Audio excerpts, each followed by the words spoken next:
Anh có thể tìm người mua nếu tiến sĩ Finn muốn bán đấy. Thật vậy sao? Finn nhận ra mình đang ngồi với Song Wook, bên cạnh là Bua đang chăm chú ăn mà không để ý đến câu chuyện diễn ra. Thật ra, Bua không có nhiều kiến thức về việc mua bán đồ cổ, chỉ từng nghe qua nhưng không quan tâm lắm vì chưa từng nghĩ sẽ tham gia vào lĩnh vực màu xám này. Dù việc mua bán không hoàn toàn trái pháp luật nhưng cũng không phải lúc nào cũng đúng đắn, điều mà cô chẳng muốn dây dưa. Chỉ riêng công việc mỗi ngày cũng đủ khiến cô xoay sở vất vả rồi. Bua không chắc Finn nghĩ gì về chuyện này, dù cô ấy từng nói rằng có người rủ tham gia vào lĩnh vực đó nhưng cô ấy đã từ chối. Dù sao thì, Finn có lẽ quen thuộc với những người này hơn cô, người chỉ luôn ở trong phòng thí nghiệm. Có lẽ sẽ tốt hơn nếu Finn tự mình nói chuyện về những chuyện này. Cô cũng không chắc cuộc trò chuyện sẽ đi đến đâu khi mà Finn vốn không có ý định bán gì đó ngay từ đầu. Hơn nữa, đồ vật này thuộc về thầy của cô ấy, nên dù có được phép, cũng không phù hợp lắm để tùy tiện đem bán. Thật khó tin rằng chỉ vì một chiếc sọ bí ẩn mà cả hai lại đi xa đến thế này. Đúng vậy, anh đáp đơn giản và nở nụ cười. Không ngờ ở đây cũng có người quan tâm đến thứ này. Nếu ở Anh thì có thể còn có lý. Không có nhiều người quan tâm vì khó tìm mà, anh giải thích. Nếu tìm được thì sẽ có người chịu trả giá. Finn làm bộ gật đầu đồng tình, liếc nhìn Bua đang chỉ lo ăn mà không nói một lời. Điều mà cô nói về việc chỉ đến để ăn tối qua quả không sai. Về phía Song Wook, anh chỉ chăm chăm nhìn trợ lý nữ rồi tiếp tục. Theo nguyên tắc, tên người mua sẽ không được tiết lộ. Tôi sẽ báo giá bên đó đề xuất, nếu tiến sĩ Finn đồng ý với mức giá nào thì báo tôi. Sau đó tôi sẽ sắp xếp để thỏa thuận, chuyển tiền rồi giao đồ. Anh nói chi tiết các bước. Người mua sẽ không kiểm tra đồ trước sao? Tiến sĩ nữ từ nước ngoài thắc mắc. Theo những gì tôi biết, sẽ có một buổi kiểm tra đồ trước khi thỏa thuận.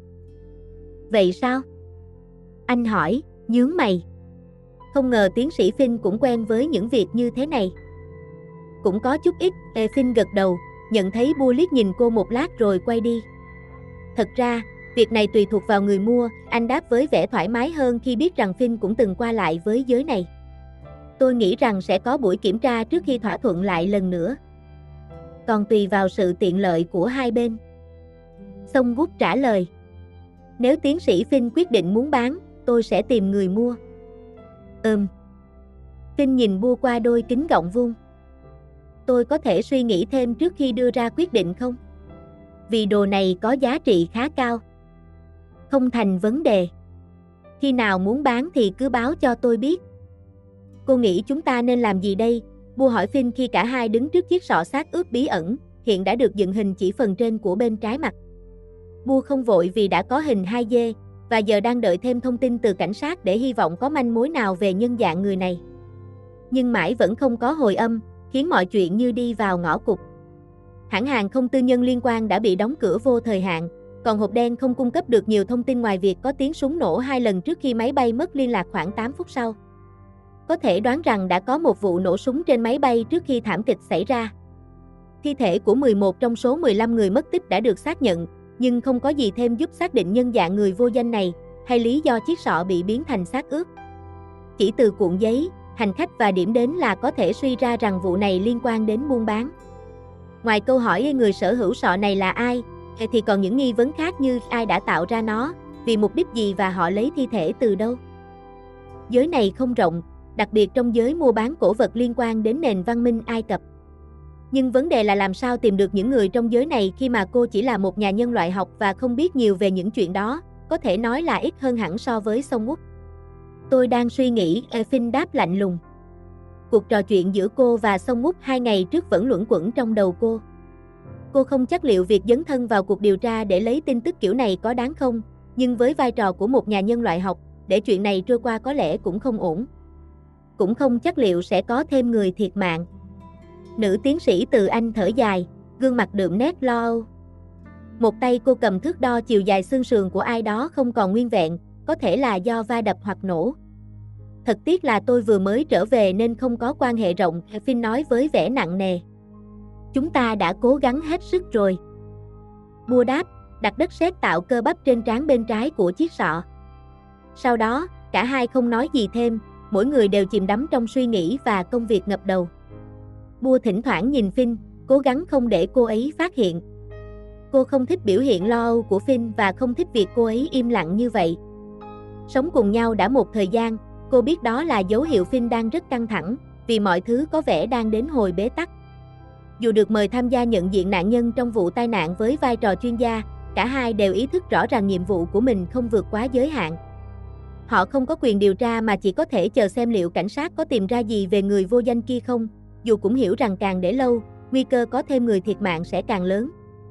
Điều khiến họ lo lắng nhất là cái chết của chủ sở hữu sọ xác ướp dường như không tự nhiên chút nào. Đây quả là vấn đề đau đầu nhất hiện tại, khi xét đến vết nứt trên xương hàm dưới loại trừ khả năng nó bị bẻ cong hay biến dạng do cuốn vải, cũng như loại trừ nguyên nhân do vận chuyển.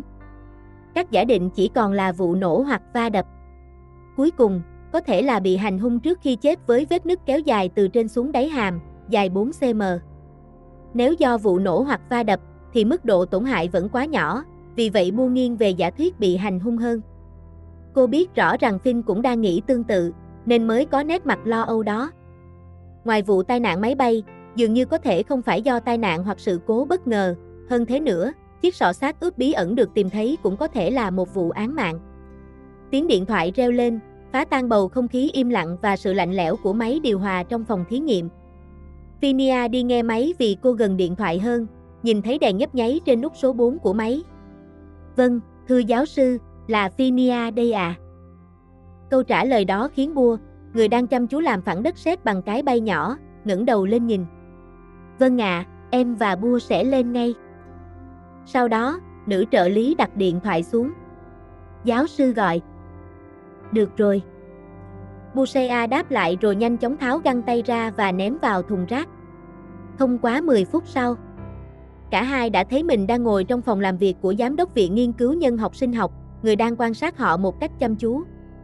Giáo sư vẫn chưa quen với hình ảnh này. Phó giáo sư Nisha treo hai học trò của mình. Có lẽ phải gọi các em lên thường xuyên hơn để quen dần. Câu nói đó khiến người nghe ngồi đối diện không khỏi mỉm cười và tự động quay sang nhìn nhau. Gọi tụi em có chuyện gì à? Cô có chuyện này có thể hữu ích. Người phụ nữ trung niên nói, rồi ngã lưng vào ghế làm việc. Nhưng không chắc sẽ giúp được các em tới mức nào. Ánh mắt vẫn chăm chú nhìn người học trò cũ đã bảo vệ tiến sĩ. Thầy Ramet vừa trở về, Bua có nhớ thầy Ramet không? Dạ nhớ, là người từng nhờ giáo sư làm đồng cố vấn dự án nghiên cứu. Người được hỏi đáp. Ban đầu em có gọi rồi, nhưng trường báo rằng tiến sĩ Ramet chưa về từ chuyến đi công tác. Bây giờ thầy đã về rồi phải không a? Phải. Giám đốc viện gật đầu. Thầy vừa gửi email báo cho cô rằng bài nghiên cứu của thầy đã được chấp nhận đăng, cô đứng tên thứ 4. Vậy à, chúc mừng cô nhé.